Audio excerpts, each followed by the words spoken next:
I don't know how else to describe it, but I call the genre of game friendslop. Its sole purpose of existence is friend farming. Jesse, what the fuck are you talking about? Friendslop. Friendslop of these so-called friendslop games. It's hard to do anything but praise what some might sardonically and cynically refer to as friendslop.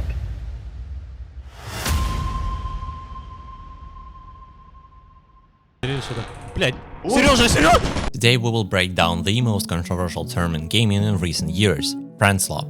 We'll look at where it came from, why it spread so quickly, and which games fall under this category. Most importantly, I will show examples such as Peak and Lethal Company to prove that it's not slop, but a living part of the industry that thrives on emotions and communication. In this video, we will debunk the myth that co-op indie games deserve only ridicule and see what they offer for the future of gaming. Что-то медуза какая-то. Я умираю, подождите. If people are so eager to spend their evenings in company playing relatively simple cooperative games, why did the term friendslop even come about? It's like the very fact that a game requires friends and generates laughter automatically diminishes its value. The term did not come out of nowhere. It's an attempt to explain the phenomenon of games that do not rely on beautiful graphics or complex mechanics, but instead focus on communication and videos for social networks.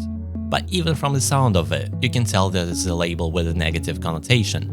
Slop is something of low quality, unnecessary, random. In other words, we are immediately encouraged to consider such projects as second-rate. This limitation became especially apparent when Lethal Company entered the scene. Initially, the game looked like a small indie experiment, but within a few weeks of its release, it gained phenomenon status. It's not just that many people bought the game and played it for a couple of evenings. What's important is the atmosphere of fear combined with the absurd moments created a new type of experience. To some extent, the game made dozens of limitations popular. If this in itself undermines the idea of slop. Because after all, slop doesn't usually inspire new projects and whole waves of hype. Proximity chat plays a special role in this genre. This mechanic seems like a technical trifle. The microphone only works when you are close to other players, but it is precisely this that gives rise to the funniest scenes. Someone yells at a friend who is run too far away, screams in the dark, random disconnections, nervous laughter before a monster appears. All of this instantly becomes raw material for clips. Да, слышу, что? I even noticed that the videos with such scenes can circulate on social media for weeks, even though the game itself has long since ceased to be played by content creators. It turns out that the life of the project continues beyond Steam library application. If you really think about it, a similar story has happened before.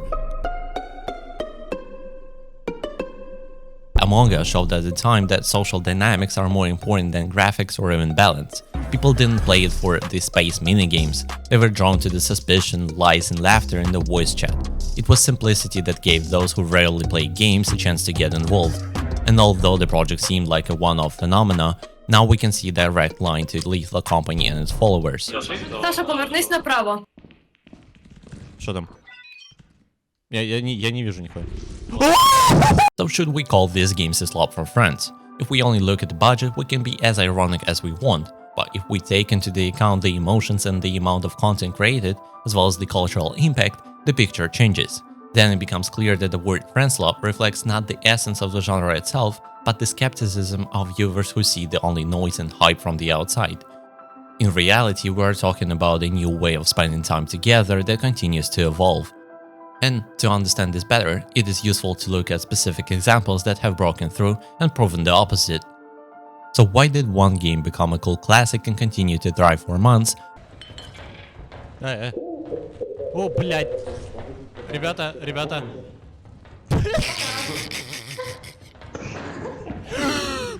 While the other started with a bang but quickly faded into the background. At first glance, both are based on a similar premise.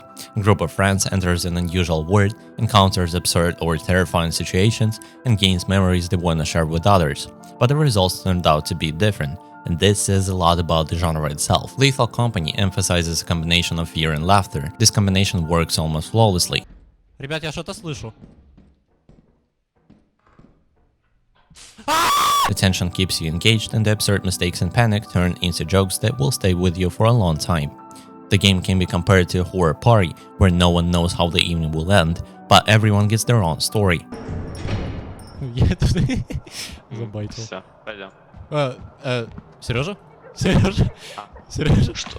Ёб твою мать.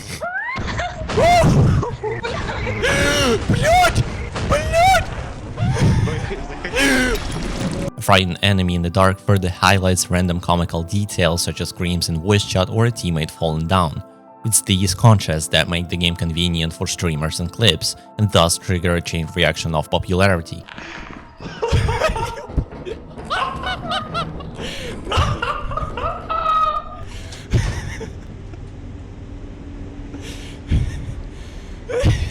Пиздец, блядь. Ёб твою мать. Что-то было. Пиздец. We also shouldn't forget about the modding. The community of viewers and players began actively creating modified versions, adding new monsters, jokes, and costumes. This allowed the game to be updated even without the constant intervention from the author. For a genre where the key is repeatable encounters in random moments, such experiments became fuel. Each launch could provide a new experience, and it was interesting to come back to.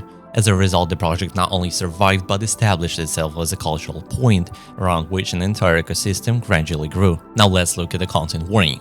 This game also used the idea of playing for content. The idea is that players act as if they were a film crew. You turn on the camera, go into a dark dungeon, and have to film scary scenes in order to get views later. The more dangerous and funny the situation you manage to film, the higher your success rating. It sounds like the perfect formula for clips. It worked at the start. Free access attracted tens of thousands of players and lots of videos appeared online. But then something went wrong. After the initial hype, there was a noticeable lack of new events and mechanics. Roughly speaking, players recorded enough similar moments and they quickly got bored of repeating everything over and over again. Unlike Lethal Company, there was no strong modding or fresh content here. The developers provided little support for the game and the project rapidly lost momentum. The free model helped it get started, but it turned out to be a trap. Many people downloaded it, tried it for one evening and then deleted it. There were simply no new incentives to return. Давайте перевіримо, чи це точно він. Та он дійсний. Он не дійсний, он не дійсний. And this is exactly how the genre showed its vulnerability. Lethal Company became a friend gem that proved that emotions and community can turn a small project into a long-term phenomenon. And content warning became an example of how a lack of support and novelty quickly deprives the game of its chances of survival. And therefore, the word friendslop seems too harsh.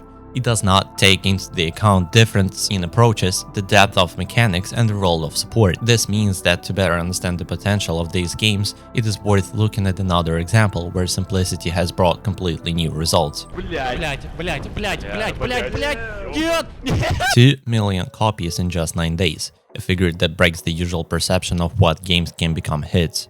It seems strange that a project with minimalist concept, simply climbing a randomly generated mountain with friends, has generated such a wave of interest. But if you take a closer look at Peak's design, it becomes clear that its success is no accident. It all starts with a very clear goal.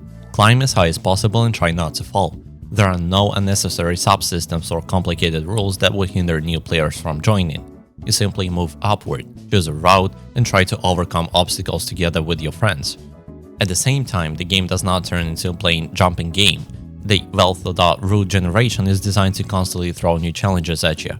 Each time you get a different slope, unusual platform shapes, and unexpected combinations of ascents. Repetition becomes a key part of the process rather than a drawback. It is cooperation that makes the whole idea real. When one wrong move can bring down not only you but the whole group, there is a tense excitement.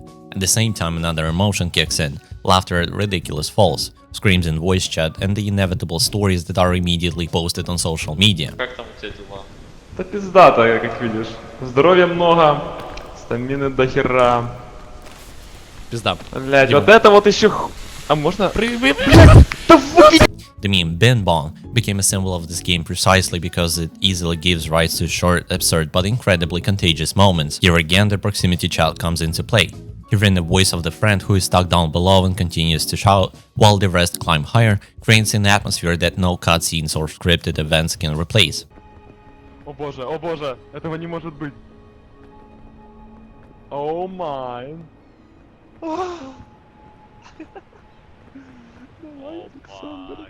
Охуеть. Потом. Тут сигнальные огни. Зажгите, наверное, я не знаю. Да, Раз, давайте на счет 3. Два, Хуйлан. ладно. Блядь. Ура! У каждого свой цвет сигнального огня. Конечно, Ау. я синий. Вертолет? Меня То залагало. есть, Сосать. Сосать нахуй, долбоёбы. Е. It is important to note that B cannot be called just another copy. Yes, it uses the basic ideas of cooperative chaos genre, but it takes a step forward. The developers focus on polishing simple elements, the controls are responsive and the routes are designed to maintain a balance between frustration and progress. This encourages the player to try again and again instead of getting frustrated and giving up. The content grows into a cycle of stories. Each run is bound to have its own absurd episodes, video clips and jokes, and when you look at these results it's hard not to ask, is this just another flash in the pan, or is there something more to it? Sales figures, thousands of hours of broadcasts, and the flood of memes show that it's not just a random temporary hit. Peak brought together ideas from the genre and gave them new depth thanks to its attention to detail. Simplicity has become not a flaw but a quality that keeps players coming back. And that's why the label friendslop loses its meaning. It doesn't explain why millions of people return to the game every night to experience the emotions all over again. Here we see that simplicity, rather than devaluing the product, can become its main strength. And if that's the case, it raises a broader question: what can simplicity itself give us in games? The word friendslop sounds impressive, but it's essentially a lazy label. It hides the main point. These games are not about the slop, but about what happens between people. They create emotions, give people a reason to communicate, make friends laugh, and remember shared moments. When people laugh at the fallen peak or get scared in the dark corridors of Lethal Company, they are participating in a shared experience. This simplicity is what makes them valuable. That's why it's better not to rely on other people's opinions. Try it yourself. Give even a small project a chance and decide whether it brings you joy.